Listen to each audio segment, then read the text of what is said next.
नमस्कार मित्रांनो, सर्वांचं स्वागत आहे माझ्या यूट्यूब चॅनलवर. मित्रांनो, आजचा व्हिडिओ हा खूप इन्फॉर्मेटिव्ह असा असणार आहे. तुम्हाला कॅप्शनमधून कळलंच असेल की आजच्या व्हिडिओचा नेमका विषय काय आहे ते. आजचा विषय आहे की भारताच्या राष्ट्रपतींची निवडणूक नेमकी कशी होते.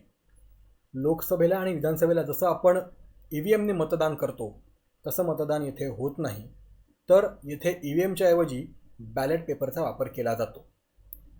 आता हे सगळं मतदान नेमकं होतं तरी कसं, हेच आपण या व्हिडिओमध्ये आज पाहणार आहोत. चला तर मग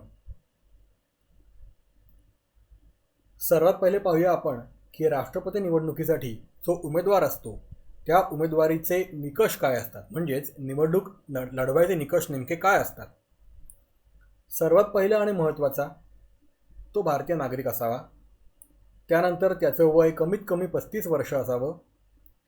त्याच्याकडे सध्या लाभाचं कोणतंही पद नसावं. लोकसभेच्या सदस्यत्वाचा पात्रतांचे निकष त्याने पूर्ण केलेले असावेत. आणि मतदार जे त्याला मत देणार आहेत त्यापैकी 50 प्रस्तावक मतदार आणि 50 अनुमोदक मतदार यांच्या सह्या या त्याच्या अर्जावर असाव्या. त्यानंतर आता राष्ट्रपतींची निवडणूक प्रक्रिया ही नेमकी कशी असते, तर राष्ट्रपतींची निवडणूक ही अप्रत्यक्ष निवडणूक असते, म्हणजेच इनडायरेक्ट इलेक्शन असतं. ज्याला आपण सामान्य जनता मतदान करत नाही. ती एक एकल संक्रमणीय मतपद्धती म्हणजेच सिंगल ट्रान्सफरेबल वोट असतं. आणि ही प्रमाणशीर प्रतिनिधित्व म्हणजेच काय तर प्रपोर्शनल रिप्रेझेंटेशन सिस्टीम असते. आता हे सगळं काय आहे मला पुढे व्हिडिओमध्ये कळेलच. आता राष्ट्रपतींच्या निवडणुकीमध्ये सामान्य जनता सहभागी होत नाही, तुम्हाला माहितीच आहे. तर नेमकं आता यामध्ये मतदान करतं कोण. सगळ्यात पहिला आणि महत्त्वाचा मुद्दा, संसदेच्या दोन्ही सभागृहाचे निर्वाचित सदस्य हे राष्ट्रपतींच्या निवडणुकीमध्ये मतदान करतात. त्यानंतर राज्यांच्या विधानसभांचे निर्वाचित सदस्य, पण विधान परिषदेचे सदस्य यामध्ये मतदान करू शकत नाहीत. विधान परिषदेचे का नाहीत, तर विधान परिषदेचे सदस्य हे लोकातून किंवा लोक त्यांना निवडून देत नाहीत, तर आमदार त्यांना निवडून देतात. आणि दिल्ली आणि पॉंडिचेरी या केंद्रशासित प्रदेशांच्या विधानसभेचे निर्वाचित सदस्य हे राष्ट्रपतीच्या निवडणुकीमध्ये मतदान करतात. या निवडणुकीमध्ये एकच निर्वाचन मंडळ मतदान करतं. यामध्ये असतात लोकसभेचे सदस्य 543, राज्यसभेचे सदस्य 233. यामध्ये राज्यसभेचे 12 नामनिर्देशित खासदार हे मतदान करू शकत नाहीत. त्यानंतर राज्याच्या विधानसभेचे सदस्य ते आहेत एकूण 4120. हे इथे वजा 87 लिहिलं आहे, ते म्हणजे की 87 आमदार जे आहेत जम्मू काश्मीरचे ते यावर्षी म्हणजे 2022 निवडणुकीमध्ये मतदान करू शकणार नाही आहेत. म्हणून यावर्षीचा आकडा होतोय 4033. असं तिघांचे मिळून एक निर्वाचन मंडळ असतं. त्यामध्ये एकूण संख्या आहे 4896. आता आपण बघूया की एका आमदाराच्या मताचं मूल्य किती असतं. हे आमदाराच्या मताचं मूल्य हे देशामध्ये सगळ्यांकडे सेम किंवा सारखं नसतं. महाराष्ट्रामध्ये एका आमदाराचं मतमूल्य वेगळं असेल, उत्तर प्रदेशमध्ये वेगळं असेल, बिहारमध्ये वेगळं असेल, गोवामध्ये वेगळं असेल. तर ते कसं ठरवलं जातं याचं एक सूत्र आहे, ते खालीलप्रमाणे. ते म्हणजे राज्याची एकूण लोकसंख्या भागिले राज्यातील एकूण आमदारांची संख्या गुणिले 1/1000. आता लोकसंख्येसाठी 1971च्या जनगणनेचा आधार घेतला जातो. आता तुम्हाला उदाहरणाने मी एक स्पष्ट करतो. उदाहरण घेऊया महाराष्ट्राचंच.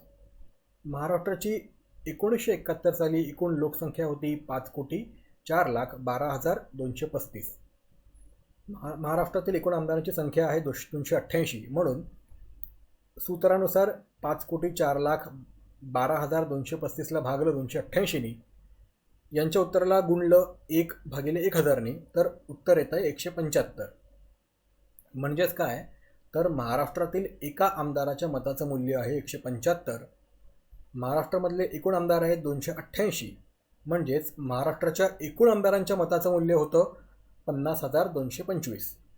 तसंच देशामधले एकूण आमदारांची संख्या आहे 4033. जे मध्ये तुम्हाला जम्मू काश्मीरचं सांगितलं ते वजा केले 87, तर यावर्षी होतं 4033. पण एकूण आहे 4120. आणि देशातील आमदारांचं एकूण मूल्य होतं 5,43,231. राष्ट्रपती निवडणुकीत सर्वाधिक मतमूल्य आहे उत्तर प्रदेशचं 208 आणि सर्वात कमी मतमूल्य आहे सिक्कीमचं 7. म्हणजेच उत्तर प्रदेशामधल्या एका आमदाराच्या मताचं मूल्य आहे 208, तर सिक्कीममधल्या एका आमदाराच्या मताचं मूल्य आहे 7. जसं महाराष्ट्राचं 175 आहे तसं हे आहे 7 आणि 208. आता आमदारांचं मतमूल्य तर काढलं आपण. आता आपण बघूया खासदारांचं मतमूल्य किती येते. खासदारांच्या मतांचं मूल्य काढण्यासाठी पण एक फॉर्म्युला आहे. तो असा आहे की आमदारांचं एकूण मूल्य भागिले लोकसभेच्या आणि राज्यसभेच्या निर्वाचित सदस्यांची संख्या. 5,43,231 भागिले लोकसभेच्या आणि राज्यसभेच्या निर्वाचित सदस्यांची संख्या, म्हणजेच 543 लोकसभेच्या आणि 233 राज्यसभेच्या मिळून होतात 776. याला भागलं तर उत्तर येतं आहे 700. म्हणजेच काय, तर एका खासदाराच्या मताचं मूल्य येतं 700. आणि संसदेमधल्या सर्व खासदारांच्या मतांचं मूल्य येतं, एकूण खासदार आहेत 776, ज्यामध्ये 233 आहेत राज्यसभेचे आणि 543 आहेत लोकसभेचे. आणि एका खासदाराचं मूल्य आहे 700. म्हणजे 776 गुणिले 700 उत्तर येतं 5,43,200. आता एकूण मतं काढण्यासाठी आमदारांच्या मताचं मूल्य अधिक खासदारांच्या मताचं मूल्य याची बेरीज केली जाते आणि याचं उत्तर येतं आहे 10,86,431. आता निवडून येण्यासाठी किमान आवश्यक मतं जी लागतात त्यासाठी सुद्धा एक सूत्र आहे. ते असं की वैध मतांची एकूण संख्या भागिले एकूण जागा अधिक 1 आणि या सगळ्याच्या भागाकाराला अधिक 1.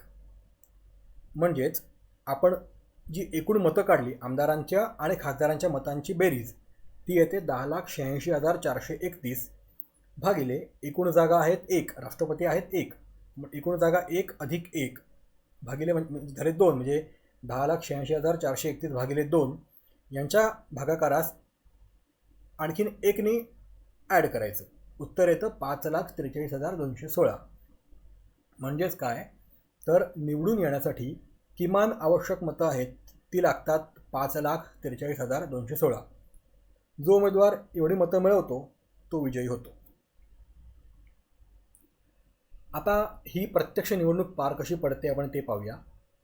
एकल संक्रमणीय मतपद्धती, सिंगल ट्रान्सफरेबल वोट, हा काय प्रकार आहे हे तुम्हाला तिथे समजेल. तर राष्ट्रपतींच्या निवडणुकीमध्ये काय होतं, तर बॅलेट पेपरवर एक पसंतीक्रम मतपत्रिका म्हणजे पसंतीक्रम दिलेला असतो. 4 उमेदवार किंवा जेवढे उमेदवार असतील त्या उमेदवारांना तुम्ही तुमच्या पसंतीप्रमाणे एखादा क्रम द्यायचा. म्हणजे सपोज उमेदवार एक जो आहे त्याला मला दुसरा पसंतीक्रम द्यायचा आहे, उमेदवार दुसऱ्याला मला पहिला पसंतीक्रम द्यायचा आहे, त्यानुसार सगळे आमदार असा एक पसंतीक्रम देतात. आता इथे कसं होतं, तर मतमोजणीच्या फेऱ्या होतात. पहिल्या फेरीत सर्वात कमी मतं मिळवणारा उमेदवार बाद होतो. उमेदवाराला विजयासाठीची मतं जर पहिल्या फेरीतच मिळाली तर तोच तिथे विजयी होतो, मग दुसऱ्या फेरीत त्याची गरजच पडत नाही. सूत्र काय सांगतं, तर निम्म्याहून एक अधिक मतं ज्याला मिळतील, म्हणजे एकूण मतदारांच्या निम्म्याहून अधिक जेवढी मतं मिळतील तो विजयी होतो. आता जर पहिल्या फेरीत विजयासाठीची मतं जर मिळाली नाही तर दुसऱ्या फेरीत सर्व मतदारांनी दिलेली दुसऱ्या पसंतीची मतं ग्राह्य धरली जातात. हे कसं होतं ते तुम्हाला पुढे समजावतोच. आणि जे सूत्र आहे तेच, निम्म्याहून अधिक मते मिळवणारा उमेदवार विजयी होतो. आता यासाठी आपण हे 2 केसेस बघूया. ही आहे केस 1. यामध्ये मी एकूण मतदार आहेत 100 आणि उमेदवार आहेत 4. जसं आधी सांगितल्याप्रमाणे पहिल्या फेरीत उमेदवार 1 विजय झाला. का झाला? कारण जो पहिला उमेदवार आहे त्याला 52 मतं मिळाली आहेत, म्हणजे निम्म्याहून अधिक मतं मिळालेली आहेत. कारण मतदार आहे 100, 100चं निम्म्या आहे 50 आणि 50पेक्षा जास्त मतं ज्याला मिळाली आहेत तो होतो विजयी. म्हणून इथे पहिला उमेदवार विजयी झाला. पण त्याचप्रमाणे असं होतं की पहिल्या फेरीत ज्याला सर्वात कमी मतं मिळाली आहेत तो लगेच बाद होतो. या फेरीत दुसरा उमेदवार जो आहे त्याला मिळाले 10 मतं, तो झाला इथे बाद. हे तर एकदम साधं सोपं सरळ झालं की पहिल्या फेरीमध्येच ज्याला सर्वाधिक मतं आहेत, म्हणजे निम्म्याहून जास्ती मतं आहेत, तो विजय झाला. आता आपण बघूया दुसरी केस. यामध्ये सुद्धा क्रायटेरिया सेमच आहे की 100 मतदार उमेदवार 4. पण थोडा आता इथे नीट बघा, पहिल्या फेरीत कोणालाच निम्म्याहून अधिक मतं मिळाली नाही आहेत, म्हणजेच इथे पहिल्या फेरीत विजयी कोणीच झाला नाही आहे. मग आता इथे काय होतं, तर पहिल्या फेरीत ज्याला सर्वात कमी मतं मिळाली आहेत तो तिथेच बाद होतो. तसा इथे आहे चौथा उमेदवार ज्याला 10 मतं मिळाली आहेत, तो झाला तिथेच बाद. मग आता सिंगल ट्रान्सफरेबल सिस्टीममध्ये काय होतं, तर या बाद उमेदवाराची मतंसुद्धा बाद होत नाहीत. तुम्ही नॉर्मली बघाल, जर आपल्या लोकसभेच्या किंवा विधानसभेच्या निवडणुकीमध्ये जो उमेदवार बाद होतो त्याची मतं पण वाया जातात, पण इथे मतं कोणाचीच वाया जात नाहीत, तर ती मतं पुढे ट्रान्सफर होतात. ती कशी होतात, तर आता नीट बघा, चौथ्या उमेदवाराची मतं आहेत 10, म्हणजे चौथ्या उमेदवाराला 10 लोकांनी पहिला पसंतीक्रम दिला. याचाच अर्थ त्या 10 लोकांनी दुसरा पसंतीक्रमसुद्धा वरच्या तिघांना कोणा दिलाच असणार. हा फॅक्टर इथे कामी येतो. आता आपण समजूया की या 10 पैकी 5 लोकांनी पहिल्या उमेदवाराला दुसरी पसंती दिली, त्यानंतर 3 लोकांनी दुसऱ्या उमेदवाराला दुसरी पसंती दिली आणि 2 लोकांनी तिसऱ्या उमेदवाराला दुसरी पसंती दिली. जसं पहिले सांगितलं, बाद झालेल्या उमेदवाराची मतं संक्रमित होतात, म्हणजेच ट्रान्सफर होतात. आणि उमेदवाराच्या विजयासाठीची मते जर पहिल्या फेरीत मिळाली नाहीत तर दुसऱ्या फेरीत सर्व मतदारांनी दिलेली दुसऱ्या पसंतीची मते ग्राह्य धरली जातात. तोच फॅक्टर इथे लागू पडतो. आता पहिल्या फेरीच्या अखेरीस जसं तुम्ही बघितलं, चौथा उमेदवार बाद झाला, मग 3 उमेदवार राहिले, मग त्या चौथ्या उमेदवाराची मतं ट्रान्सफर झाली, पहिल्या दुसऱ्या तिसऱ्या उमेदवारालाही मतं ट्रान्सफर झाली. मग आता काय होतं, पहिल्या फेरीच्या अखेरीस जेवढी मतं आहेत त्यामध्ये ही ट्रान्सफर झालेली मतं ॲड होतात. म्हणजे कसं, आता हे बघा, पहिल्या उमेदवाराला 5 मतं मिळाली, म्हणजे 5 लोकांनी दुसरा प्रेफरन्स दिला, म्हणून त्याला पहिल्या फेरीमध्ये मिळालेले 40 मतांमध्ये हे 5 ॲड होणार. तसंच सेम दुसऱ्या उमेदवारामध्ये 3 ॲड होणार आणि तिसऱ्या उमेदवारामध्ये 2 ॲड होणार. मग आता दुसऱ्या फेरीमध्ये कसं होतं बघा, दुसऱ्या फेरीमध्ये 40 आणि आधीच्या 5 एकूण झाली 45, ही उमेदवार 1ची, दुसऱ्या उमेदवाराची होते 33 आणि तिसऱ्या उमेदवाराची होते 22. आता इथे सुद्धा निम्म्याहून अधिक मतं कोणालाही मिळालेली नाही आहेत. पुन्हा इकडे सेम फॉर्म्युला लागू पडतो, तो असा की दुसऱ्या फेरीनंतर सुद्धा ज्याला कमी मतं आहेत तो उमेदवार बाद होतो आणि त्याची मते संक्रमित म्हणजेच पुढे ट्रान्सफर होतात. सर्वात कमी मतं मिळालेली आहेत तो आहे तिसरा उमेदवार, ज्याला आहेत 22 मतं, मग तो इथे झाला बाद, त्याची मतं होणार ट्रान्सफर. आता 22 मतं या तिसऱ्या उमेदवाराची पुढे ट्रान्सफर होणार. 22 लोकांनी पुढे 2 लोकांनासुद्धा दुसरा प्रेफरन्स दिला असणार, तो ग्राह्य धरला जातो. तर कसं, आता बघा, या 22 पैकी 10 लोकांनी पहिल्या उमेदवाराला दुसरा प्रेफरन्स दिला, म्हणजेच या ह्याच्याप्रमाणे तिसरा प्रेफरन्स दिला, आणि 12 लोकांनी दुसऱ्या उमेदवाराला पुढचा प्रेफरन्स दिला. म्हणजेच काय, ही जी 45 म्हणजे पहिल्या उमेदवाराची 45 मतं मिळालेली आहेत त्यामध्ये ही एक्स्ट्राची मिळालेली किंवा ट्रान्सफर झालेली 10 मतं ॲड होणार. तशीच दुसऱ्या उमेदवाराच्या 33 मतांमध्ये ही ट्रान्सफर झालेली 12 मतं ॲड होणार. म्हणजेच दुसऱ्या फेरीच्या अखेरीस ह्यांचा मतांचा आकडा होतो 45 + 10 55 उमेदवार 1साठी आणि उमेदवार 2साठी होतो 33 + 12 45. आता इथे बघा, उमेदवार 1 म्हणजे पहिल्या उमेदवाराला 55 मतं मिळाली आहेत, म्हणजे निम्म्याहून अधिक मतं मिळालेली आहेत, आणि स्पष्टच आहे की ज्याला निम्म्याहून अधिक मतं मिळतात तो विजयी होतो, म्हणजेच इथे उमेदवार 1 हा विजयी झालेला आहे. मग आता विजयी होण्याचं जे सूत्र आहे ते बघा एकदा परत, वैध मतांची एकूण संख्या अधिक एकूण जागा अधिक 1 आणि यांच्या भागाकाराला ॲड करायचं आणखीन एकाने. म्हणजेच काय, तर इथे वैध मतं किती आहेत 100, म्हणजेच काय, एकूण मतदार 100 आहेत, म्हणजे वैध मतं आहेत 100. 100 अधिक 1 अधिक 1, 1 अधिक 1 काय आलं, तर एकूण जागा अधिक 1, एकूण जागा आहे 1 म्हणून 1 अधिक 1 म्हणजे 2. 100 भागिले 2 या भागाकाराला आणखीन एकाने ॲड करायचं, तर उत्तर येतं आहे 51. म्हणजेच निम्म्याहून अधिक आहे. म्हणजेच काय की 55 हे 51पेक्षा मोठं आहे, त्याप्रमाणे निम्म्याहून अधिक मतं मिळालेली आहेत, म्हणजे पहिला उमेदवार हा विजयी झालेला आहे. हे असं सूत्र असतं राष्ट्रपतींच्या निवडणुकीमध्ये. बऱ्याच वेळेला पहिल्या फेरीमध्येच निकाल लागतो, पण दुसऱ्या फेरीमध्ये सुद्धा जावं लागतं, तिसऱ्यामध्ये सुद्धा जावं लागतंच. तर ही अशी होती राष्ट्रपतींची निवडणूक, सिंगल ट्रान्सफरेबल वोट, एकल संक्रमणीय पद्धतीनुसार होणारी भारताच्या राष्ट्रपतींची निवडणूक. आता आपण थोडीशी अजून एक माहिती जाणून घेऊया. स्वतंत्र भारताचे पहिले राष्ट्रपती होते डॉक्टर राजेंद्र प्रसाद. सध्याचे राष्ट्रपती आहेत राष्ट्रपती रामनाथ कोविंद. तर आत्तापर्यंतच्या इतिहासात सर्वाधिक काळ राष्ट्रपतीपद ज्यांनी भूषवलं आहे ते आहेत डॉक्टर राजेंद्र प्रसाद, जे होते 12 वर्ष 107 दिवसपर्यंत राष्ट्रपती. सर्वात कमी काळ राष्ट्रपतीपद ज्यांनी भूषवलं आहे ते आहेत डॉक्टर झाकीर हुसेन, ते होते 1 वर्ष 355 दिवस. डॉक्टर झाकीर हुसेन हे ऑफिसमध्येच त्यांचं निधन झालं होतं.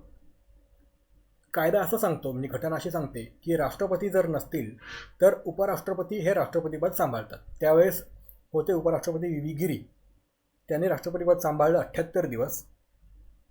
पण पुन्हा जेव्हा नवीन राष्ट्रपतींची निवडणूक जवळ आली तेव्हा त्यांना राजीनामा द्यावा लागला. का? कारण राष्ट्रपतीपदाच्या उमेदवाराचा निकष काय सांगतो की तो एक भारताचा नागरिक असावा, त्याचप्रमाणे त्याच्याकडे कोणतंही पद नसावं. सध्या तर व्ही गिरी हे राष्ट्रपती आणि उपराष्ट्रपती दोन्ही होते, म्हणून त्याने राजीनामा दिला, राष्ट्रपतीपदाचा राजीनामा दिला. आता अशा वेळेस राष्ट्रपती तर कोणीच नाही आहे. मग घटना अशी सांगतं की राष्ट्रपती आणि उपराष्ट्रपतींच्या अनुपस्थितीमध्ये जे सरन्यायाधीश असतात, चीफ जस्टिस ऑफ इंडिया असतात, ते राष्ट्रपतीपद भूषवतात. अशा वेळेस मोहम्मद हिदायतुल्ला यांनी 35 दिवस राष्ट्रपतीपद भूषवलेलं आहे. त्यानंतर बिनविरोध निवडून आलेले राष्ट्रपती होते डॉक्टर नीलम संजीव रेड्डी. भारताच्या इतिहासामध्ये, स्वातंत्र्यानंतर राष्ट्रपतीपदाच्या इतिहासामध्ये हे असे एकमेव राष्ट्रपती आहेत की जे बिनविरोध निवडून आलेले आहेत. त्यानंतर आर व्यंकटरमण, शंकर दयाळ शर्मा आणि के.आर. नारायणन या तिघांनीही प्रथम उपराष्ट्रपती आणि नंतर राष्ट्रपती म्हणून काम केलं आहे. के.आर. नारायणन यांच्यानंतर कोणताही उपराष्ट्रपती राष्ट्रपती पदावर पोहोचलेला नाही. राष्ट्रपती पदाच्या निवडणुकीत हे एक जरा इंटरेस्टिंग गोष्ट आहे. राष्ट्रपती पदाच्या निवडणुकीत मतदारांना निवडणूक आयोगाकडून एक खास पेन दिलं जातं. मतदाराला त्याच पेनाने उमेदवारासमोर क्रमांक लिहायचा असतो. आयोगाने दिलेलं हे विशेष पेन जर वापरलं नाही तर मात्र त्याचे मत अवैध ठरतं. तर मित्रांनो, ही सगळी माहिती होती भारताच्या राष्ट्रपतींच्या निवडणुकीबद्दल. आशा करतो तुम्हाला हा व्हिडिओ आवडला असेल. यासारखे अनेक इन्फॉर्मेटिव्ह व्हिडिओज पुढे तुम्हाला या चॅनलवर बघायला मिळतीलच. जाता शेवटचं एक, व्हिडिओ आवडला असल्यास लाईक करा, व्हिडिओ शेअर करा आणि हो, न विसरता माझं चॅनल मात्र सबस्क्राईब करायला विसरू नका. तोपर्यंत तुमची रजा घेतो. भेटूया पुन्हा. Bye bye.